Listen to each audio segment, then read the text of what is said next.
بسم اللہ الرحمن الرحیم۔ حضرت ابوبکر صدیق رضی اللہ تعالیٰ عنہ کا مقام و مرتبہ۔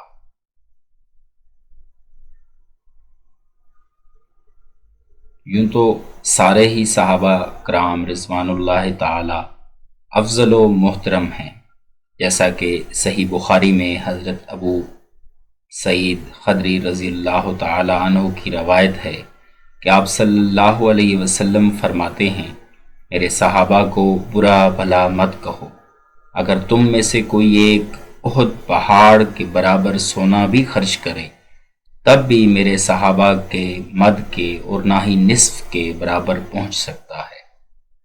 لیکن جیسے انبیاء میں سے بعد کو بعد پہ فضیلت حاصل ہے، اسی طرح صحابہ کرام میں سے بھی بعض کو بعض پہ فضیلت حاصل ہے۔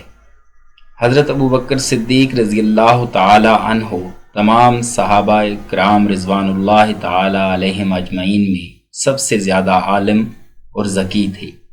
جب کبھی کسی مسئلے کے متعلق صحابہ کرام رضوان اللہ تعالی علیہم اجمعین میں اختلاف رائے ہوتا تو وہ مسئلہ حضرت ابوبکر صدیق رضی اللہ تعالی عنہ کے سامنے پیش کیا جاتا۔ آپ اس پر جو حکم لگاتے وہ عین ثواب ہوتا۔ قرآن مجید کا علم آپ رضی اللہ تعالی عنہ کو سب صحابہ کرام رضوان اللہ تعالی علیہم اجمعین سے زیادہ تھا، اسی لیے نبی کریم صلی اللہ علیہ وسلم نے آپ کو نماز کا امام بنایا۔ سنت کا علم بھی آپ کو کامل تھا، اور اسی لیے صحابہ کرام رضوان اللہ تعالی علیہم اجمعین مسائل سنت میں آپ رضی اللہ تعالی عنہ سے رجوع کرتے تھے۔ آپ کا حافظہ بھی قوی تھا، آپ نہایت ذکی الطبع تھے۔ آپ کو نبی اکرم صلی اللہ علیہ وسلم کا فیض صحبت ابتدائے بعثت سے وفات تک حاصل رہا۔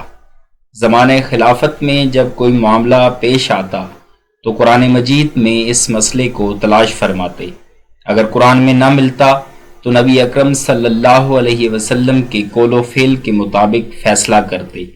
اگر ایسا قول و فعل کوئی نہ معلوم ہوتا تو باہر نکل کر لوگوں سے دریافت فرماتے کہ تم میں سے کسی نے کوئی حدیث اس معاملے کے متعلق سنی ہے؟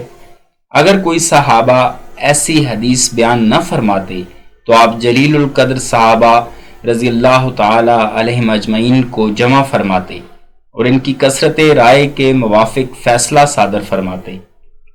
امام احمد بن حنبل رحمۃ اللہ تعالی علیہ اپنی کتاب فضائل صحابہ میں حضرت علی رضی اللہ تعالی عنہ کے حوالے سے یوں بیان فرماتے ہیں، حضرت علی المرتضیٰ رضی اللہ تعالی عنہ ایک دن خطبے کے لیے ممبر پہ تشریف لائے اور اللہ تعالیٰ کی حمد و ثنا بیان کی۔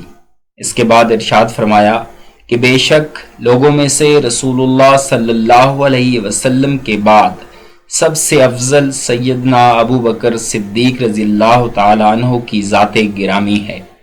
مزید فرمایا کہ جو شخص مجھ کو ابوبکر رضی اللہ تعالی عنہ اور عمر رضی اللہ تعالی عنہ پر فضیلت دے گا میں اس کو درے لگاؤں گا۔ حضرت علی رضی اللہ تعالی عنہ سے روایت ہے کہ رسول اللہ صلی اللہ علیہ وسلم نے فرمایا کہ اللہ تعالیٰ ابو بکر رضی اللہ تعالی عنہ پہ رحم کرے کہ اس نے اپنی بیٹی مجھے زوجیت میں دی اور مجھے مدینے تک پہنچایا اور بلال رضی اللہ تعالی عنہ کو آزاد کرایا۔ آپ کو خلیفۃ الرسول ہونے کا جو شرف حاصل ہوا وہ کسی اور کو نہ مل سکا اور نہ مل سکتا ہے۔ اللہ تعالیٰ کروڑوں رحمتیں نازل فرمائے حضرت ابوبکر صدیق رضی اللہ تعالی عنہ پہ، اور ہمیں آپ کے نقش قدم پہ چلنے کی توفیق عطا فرمائے، آمین یا رب العالمین۔